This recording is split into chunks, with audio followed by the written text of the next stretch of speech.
Halo, kembali lagi bersama saya Timothy dari Building Professional Counselor. Kali ini kita akan belajar sesuatu fenomena yang baru tentang love scam. Apakah ini senjata psikologis baru?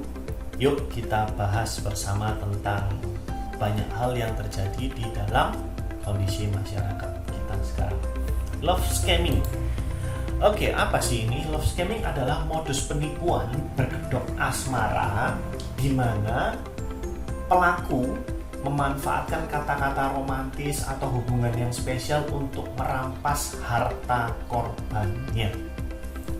Modus penipuan ini biasanya ditemui di media sosial dan aplikasi kencan. Jadi love scamming ini basicnya adalah penipuan, tapi menggunakan nuansa romantis, nuansa cinta, kasih sayang, tapi palsu.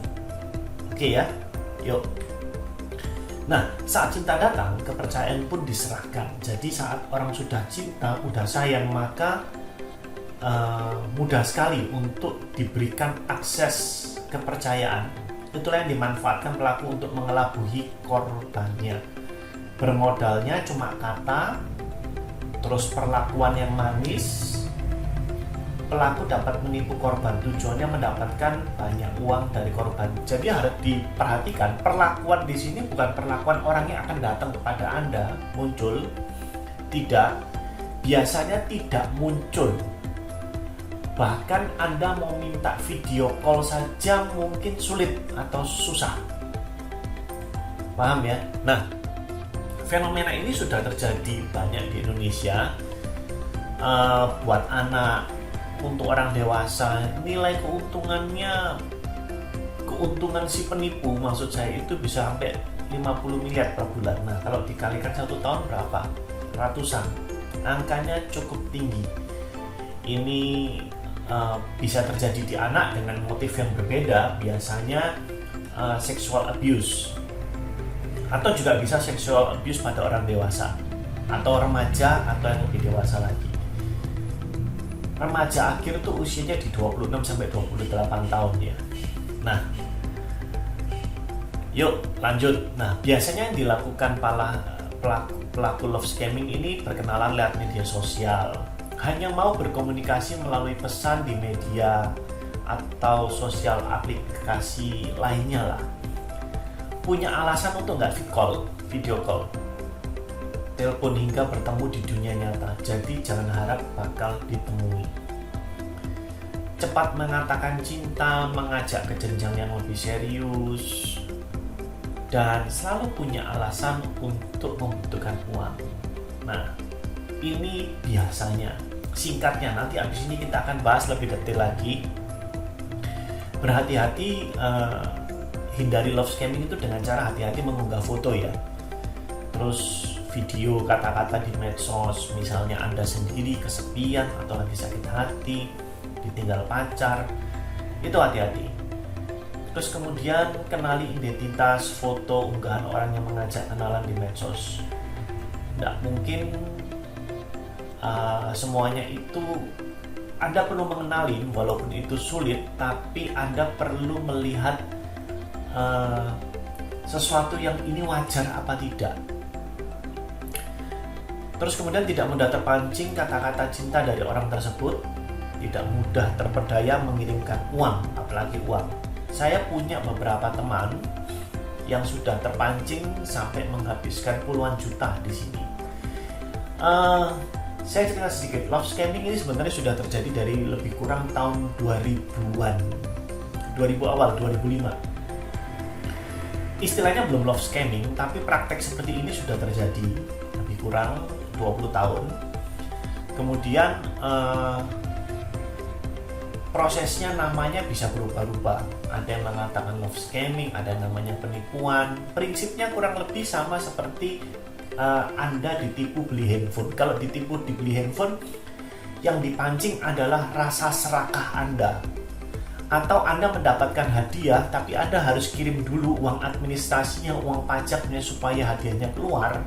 Itu kan rasa serakah, rasa ingin memiliki lebih. Anda perlu mengeluarkan umpan, Pak, ini cuma Anda keluarkan pajaknya saja 2,5 juta, kemudian uangnya 15 juta itu akan langsung dikirim, karena memang aturan dari tempat kami, dari bank kami atau apa, pajak harus dibayar Pak. Begitu. Dan itu memicu seseorang untuk oh ya udah. Tapi kalau di love scamming, yang diambil adalah, yang disasar adalah bukan rasa serakah, tapi rasa cinta. Rasa cinta dan keturunannya, rasa mau berkorban, rasa mau macam-macam, kebaikan hati. Paham ya? Dan ini masih terus berlangsung sampai sekarang. Bahkan Anda perlu waspada jika ada seorang atau lawan jenis ya. Lawan jenis, biasanya misal saya laki-laki, saya tiba-tiba diminta untuk bersahabat. Ada orang yang mau mengirim pertemanan, minta, karena semua akun sosial media saya itu close ya, tidak terbuka, tidak semua orang bisa cek. Itu saya lihat, loh ini kenapa ya, tiba-tiba dalam satu hari itu, dalam satu minggu lah, berjejer 3-4, kok ada 4 wanita dengan profil yang menarik itu mengajak berkenalan, padahal saya nggak kenal, padahal saya nggak punya lingkaran pertemanan dengan dia. Nah, itu bisa diwaspadai, tapi saya tidak melanjutkan lebih dalam karena saya sudah memahami kurang lebih cara bekerjanya bagaimana. Yuk, saya bahas lebih dalam. Yang dibangun di sini adalah ilusi hubungan romantis atau kedekatan tersebut untuk memanipulasi, kemudian mencuri barang atau memeras korbannya. Caranya ya pertama akan di grooming dulu, nanti ada bagannya, nanti saya akan jelaskan bagannya. Terus mereka sangat ahli dalam apa yang mereka lakukan dan akan terlihat tulus, penuh perhatian dan dapat dipercaya. Ini perilakunya tiap hari Anda akan dipepet, diajak ngobrol, diberikan perhatian, sudah makan, apa kabar hari ini, kamu baik-baik, sehat. Penipu biasanya hadir di sebagian besar situs kencan dan media sosial. Kenapa situs kencan? Ya karena situs kencan itu pasarnya orang sedang mencari pasangan atau sedang mencari cinta, mengatasi kesepiannya. Pasarnya ada di sana. Sama kan, Anda mau cari ikan kan nggak mungkin Anda pergi ke toko baju. Carinya di mana? Pasar ikan. Sama, situs kencan, tempatnya orang sedang mencari cinta, mencari pasangan, mengatasi kesepian. Nah, di sana bisa ditipu. Modus penipuan adalah menjalin hubungan secepat mungkin, membuat korban merasa disayang dan mendapatkan kepercayaan. Biasanya kalau sudah dewasa, itu waktu secepat mungkin itu biasanya 1 bulan. Tapi kalau masih anak-anak bisa butuh waktu sampai anak-anak itu remaja gitu ya, masih sekolah gitu, itu 1,5 bulan sampai 3 bulan. 1 bulan kurang. Karena treatmentnya beda biasanya kalau sama remaja sama anak-anak, mereka yang diminta adalah foto bugilnya, itu jauh lebih sulit. Bahkan penipu mungkin akan melamar korban dan membuat rencana bertemu langsung, tapi hal itu tidak akan pernah terjadi. Jadi kalau sign-nya sudah seperti ini, wah aku serius sama kamu, suka sama kamu, mau begini begitu, ini perlu diwaspadai. Pelaku love scamming seringkali mengatakan bahwa mereka bekerja di industri bangunan, konstruksi, terlibat dalam proyek luar negeri. Mereka akan membuat cerita yang fantastis, seru, karena itu yang dibutuhkan otak. Dan hal ini memudahkan mereka untuk menghindari pertemuan langsung, dan jauh lebih masuk akal jika mereka minta uang untuk keadaan darurat medis atau biaya yang terkait dengan hukum. Paham ya? Dulu praktek ini tidak di aplikasi. Loh, kalau 20 tahun yang lalu tuh melalui apa? MIRC. Kalau Anda tahu ada live chat itu seperti itu. Lalu kemudian email. Lalu sarana sosial media yang seperti email, mailing list, chat online dulu MIRC kalau Anda tahu ya, sekarang sudah nggak ada, tapi itu sudah ada. Saya pernah nggak beberapa kali dikirimin dengan bahasa yang sudah ditranslate ke Indonesia, tapi saya membacanya aneh, saya abaikan. Biasanya mereka kalau nggak bisa dengan romance, mereka akan masuk dengan mencari serakahnya saya. Biasanya kalau laki-laki yang dicari adalah mau uang nggak?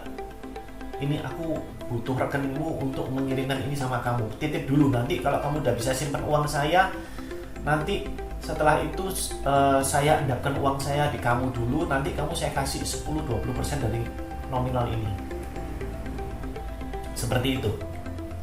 Pelaku biasanya akan meminta informasi rekening bank sang korban dengan alasan untuk menyetor uang. Nah, ini biasanya dipakai untuk keperluan lain. Mungkin uang Anda nggak dipakai, tapi data Anda dipakai untuk keperluannya dia. Misalnya memesan barang tertentu yang kemudian barangnya dikirim ke dia, Anda yang harus bayar. Kurang lebih seperti itu. Paham ya? Nah, pertanyaannya, kenapa banyak korbannya? Banyak korbannya. Karena orang tersebut tidak pernah mendapatkan perhatian cinta yang cukup. Jadi dari sistem pendidikannya, seseorang ini mungkin tidak begitu dicintai, mendapatkan cinta yang cukup dari orang tuanya, justru tumbuh dengan cara dibanding-bandingkan, dijelekkan, terus kemudian mungkin banyak mengalami kekerasan, bahkan mungkin ditinggal selingkuh pasangannya, lalu mendapatkan orang yang bisa mencintai, memperhatikan. Kemudian sedang kesepian, ini syaratnya sedang kesepian. Jadi orang kesepian dan Anda mengumbar kesepian, bahkan Anda nggak ngumbar pun, tapi kalau orang ini profesional, dia akan mudah memprofiling diri Anda. Wah, ini nggak ada pasangannya, usianya kurang lebih misalnya 30 sekian tahun. Oke. Sekarang saat ini usia 24 ke atas itu sudah orang udah ngomong saya kesepian. Kenapa? Karena mereka sudah waktunya bekerja, mereka bekerja di kantor, paling temennya itu aja, satu kota aja. Mereka sudah kerja dari pagi sampai sore, sudah nggak banyak waktu, dan mereka akan ngomong beda dengan zamannya saya masih sekolah dan kuliah. Sekarang aku kesepian, lingkaranku terbatas. Dan alasan logis untuk masuk ke situs kencan itu adalah karena saya kesepian, tidak bisa dapat teman, makanya saya carinya di situs perjodohan, aplikasi kencan. Mereka masuk ke sana, logis. Kalau saya perlu cari sendiri, waktunya nggak cukup. Waktunya nggak cukup. Sedangkan di aplikasi kencan, preferensi yang saya mau, misalnya saya mau pasangan yang usianya sekian, udah punya pekerjaan, lulusannya adalah sarjana 1 atau 2, S1, S2, punya penghasilan, terus kemudian saya pingin kepribadiannya senang liburan atau apa, itu bisa diaplikasikan. Jadi nggak usah terlalu banyak ngobrol, nggak usah terlalu banyak ketemu, nanti langsung diklasifikasikan, mudah. Berikutnya sedang haus dengan cinta. Jadi ada orang yang jarang mendapatkan perhatian, kasih sayang, tiba-tiba dikasih seperti ini, wow, senang sekali, mudah. Trust issue itu seperti ini. Saya sudah cerita ya, misalnya Anda sudah dengar saya presentasi seperti ini, tapi di kepala Anda melihat beberapa public figure itu bertemu jodohnya di aplikasi kencan dan jadi Anda percaya itu. Ya enggak apa-apa, enggak ada yang salah juga. Tapi kan saya sudah kasih clue-cluenya. Ingat ya, Anda perlu ketemu, perlu lihat orangnya. Mau diajak ketemu, mau ditelepon, bahkan misalnya memungkinkan vid call atau bertemu langsung, itu cenderung lebih aman. Nah, trust issue seperti ini, kadang-kadang mereka, nggak apa-apa deh, saya kasih uangnya dulu, saya pinjemin dulu, toh kecil, nggak apa-apa, siapa tahu nanti kita jodoh. Nggak jodoh ya sudah, nggak apa-apa. Tapi percayalah, mereka yang dibalik layar handphone Anda itu sangat jago sekali jika mereka punya niat jahat. Itulah trust issue. Jadi Saya lihat ini sudah pernah terjadi dan berhasil pada si A, si B, si C, sudah banyak ceritanya yang terjadi. Nah, Anda perlu memiliki sedikit lebih pintar daripada penipu, yaitu apa? Ketemu, tidak mau ketemu, jangan berikan apapun. Kemudian orang Indonesia, beberapa ada yang people pleasure karena adanya ajaran dogma, terus kemudian nasihat orang tua, kamu nggak nolong orang jahat, kamu berdosa. Dogma seperti itu ada dalam hidupnya sehingga nggak nolong orang itu rasanya nggak baik. Dan kembali lagi, Indonesia menjadi negara paling dermawan 6 tahun berturut-turut, indeksnya paling tinggi.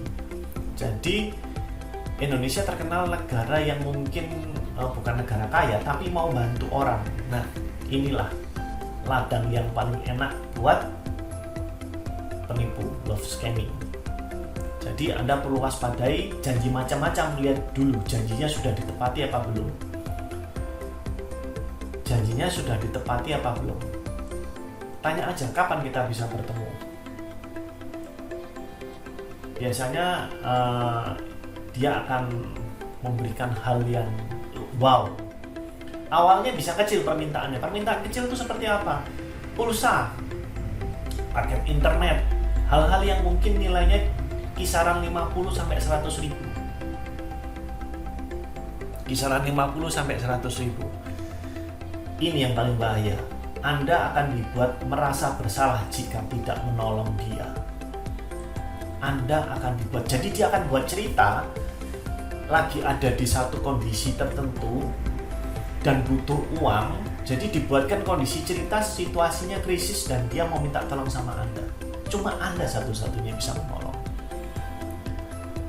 Tapi dia tidak langsung tiba-tiba langsung minta pertolongan ya, tapi Anda sudah diberi pertolongan kecil dulu dan dipaksa membalas dengan yang lebih besar. Pertolongan kecil ini bukan pemberian kadang-kadang, tapi sekedar perhatian, sudah makan, mengingatkan, membantu Anda mencapai disiplin tertentu. Misalnya disiplin tertentu maksudnya apa? Sudah makan tepat waktu, bisa tidur tepat waktu, itu diberi dalam tanda kutip pertolongan, perhatian. Bahkan mungkin rela untuk membelikan Anda pulsa, paket internet, hal-hal yang kecil, yang mudah gitu. Kadang-kadang memberikan belanjaan online dikirim ke tempat Anda, tapi hati-hati ya, hati-hati untuk memberikan itu data Anda ya. Waspadai juga, ini yang seperti saya bilang, mereka membuat profilnya seseorang yang prospektif di media sosial. Jadi wah, ini orangnya prospek banget, cakep, punya pekerjaan, lalu memainkan emosinya korban guna memanipulasi pikiran dan membuatnya mendapatkan apapun yang mereka minta. Nah, korban romance scam ini, love scamming ini punya satu kesamaan, yaitu perasaan kesepian. Dan pelakunya akan masuk untuk memenuhi perasaan sepi dengan cinta dan perhatian yang pamrih karena mereka meminta imbalan berupa materi biasanya. Itu biasanya. Dan biasanya wanita di atas usia 35 tahun. Untuk materi ya, untuk materi biasanya wanita di atas usia 35 tahun. Kenapa wanita? Karena secara struktur otak dan hormon, perkembangan emosi seorang wanita jauh lebih baik daripada pria. Kalau pria masih mikir, masih logisnya ada. Mendingan pria itu dipancing dengan rasa serakah. Tapi beberapa pria ada kena love scamming, tapi kondisinya itu lebih short ya, lebih pendek. Contohnya gimana? Contoh, misalnya seorang pria ini dipancing untuk melakukan hubungan seksual, suruh membayar dulu, bayar kamar hotelnya dulu sekian. Setelah dibayar, wanita tersebut tidak ada di hotel, atau mungkin dia sudah dijagain sama teman prianya, kemudian diperas dan lain-lain. Kalau pria konsepnya kurang lebih seperti itu, dan jaraknya apa ya, jangkanya pendek banget. Itu kan hitungannya mungkin cuma hari ya, dari bayar, janjian ketemu ternyata diperas atau ternyata ditipu, ya udah selesai. Dan korbannya ini kebanyakan tidak mau melapor. Maksud saya yang love scamming wanita ini ya, karena malu biasanya malu. Beberapa teman saya seperti ini, ya sudahlah, selalu ujung-ujungnya begonya aku aja gitu. Ini ada seorang wanita bernama Monica. Dia peneliti sekaligus profesor dalam cyber security di University of New South Wales, Canberra, Australia, menyebut karakter lain yang teridentifikasi pada romance scam yaitu pribadi yang cenderung impulsif. Impulsif itu perlu memastikan semuanya baik, perlu memastikan semuanya sudah benar. Korban dengan impulsivitas tinggi lebih mudah untuk segera memenuhi permintaan penipu. Jadi dimintain tolong ini langsung dia bergerak untuk menolong cepat. Itu karakter yang perlu diperhatikan untuk di grooming bahasanya. Nah, aspek impulsivitas mencakup dua hal yang menjelaskan mengapa seseorang menjadi korban romance scam adalah karakter yang suka mencari perhatian dan pecandu. Maksudnya, kalau pecandu itu kan melakukan hal berulang-ulang. Nah, dia ini kalau dimintain tolong gampang sekali untuk melakukan pertolongan dan mencari perhatian. Mencari perhatian itu apa? Pada saat kita sudah menolong, kita diberikan terima kasih, kamulah penolong aku. Itu menjadi perhatian buat dia. Dia sudah dipenuhi rasanya, rasa berharga dirinya, rasa pentingnya dirinya di dalam hubungan ini itu muncul. Nah, berikutnya seperti yang saya bilang, menggunakan cerita yang heboh, rumit, dan fantastis. Metode ini ternyata berhasil pada orang dengan karakter yang mencari perhatian. Oke? Dan kemudian karakter candu menjelaskan mengapa para korban cenderung sulit meninggalkan pelaku romance scam ketika sudah diberitahu oleh penegak hukum. Jadi sudah dikasih tahu sama penegak hukum, tapi orang ini masih bisa tetap menjalin hubungan dengan penipu tersebut. Kok bisa? Iya. Ini bukan terjadi di luar negeri, di dalam negeri pun juga ada. Dalam kelas building professional counselor, beberapa dari peserta kami adalah dari P3A, perlindungan pada perempuan dan anak. Itu jika ada perempuan, mereka sering mengalami, kalau ada perempuan yang disakiti oleh pria, mengalami kekerasan fisik, kemudian ditaruh katakanlah di kantor mereka, di tempat yang aman. Lalu logikanya orang ini tidak akan berhubungan dengan atau mau serumah lagi dengan pelaku yang melakukan kekerasan, tapi ternyata mereka bisa minggat, dan itu bukan sekali dua kali, dan itu banyak kali terjadi. Karena apa? Ya karena ada proses cinta yang salah. Bisa jadi mereka itu dibesarkan dengan cara kekerasan dengan cinta. Maksudnya gimana? Misalnya orang tuanya memukul dia dan kemudian, aku ini melakukan ini karena sayang sama kamu, supaya kamu perlakuannya jadi lebih baik, supaya tingkah lakumu baik. Itu salah satunya. Nanti saya jelasin lebih lengkap lagi di building professional counselor ya. Nah, ini adalah alur kerjanya love scam. Jadi nomor satu adalah profiling. Profile. Jadi dia membangun profile dan mengecek profilnya Anda. Grooming proses adalah istilahnya pendekatan, membangun rasa percaya, cinta. Nah, itu stage 2. Stage 3, dia minta uang yang jumlahnya kecil, kemudian dia akan ciptakan sebuah krisis. Bisa jadi akan dilakukan sexual abuse. Sexual abuse bentuknya gimana? Bentuknya gini. Yuk kita foto atau kita video call. Pada saat video callnya dibuka, yang ditunjukkan adalah alat kelamin dan mukanya Anda. Biasanya seperti itu. Dan ini akan masuk ke jumlah uang yang lebih besar. Baru kemudian akan terjadi pengakuan. Paham ya? Pengakuan bahwa ini penipuan gitu loh. Ada juga langsung nggak pakai uang kecil dulu, langsung ke krisis, langsung sexual abuse, baru langsung minta uang. Ada juga krisis minta uang gede, sexual abuse, baru ngaku kalau ini penipuan. Ada langsung uang kecil, langsung sexual abuse tanpa perlu krisis. Krisis ini misalnya, tolong aku nih perlu begini, perlu begitu. Dilihat, Anda mau nolong apa enggak? Anda mau memberikan perhatian apa enggak? Ini adalah stage-nya. Nah, ini perlu dibagikan ya. Anda bisa membagikan informasi ini kepada terutama wanita, karena ini yang sering terjadi. Biasanya kalau orangnya nggak pinter atau jebakannya itu biasanya di sini langsung pakai WhatsApp call gitu ya, bikin video, kemudian langsung alat kelaminnya dia dibuka, Anda juga lihat mukanya ada di sana mungkin, dan kemudian itu dijadikan pemerasan gitu.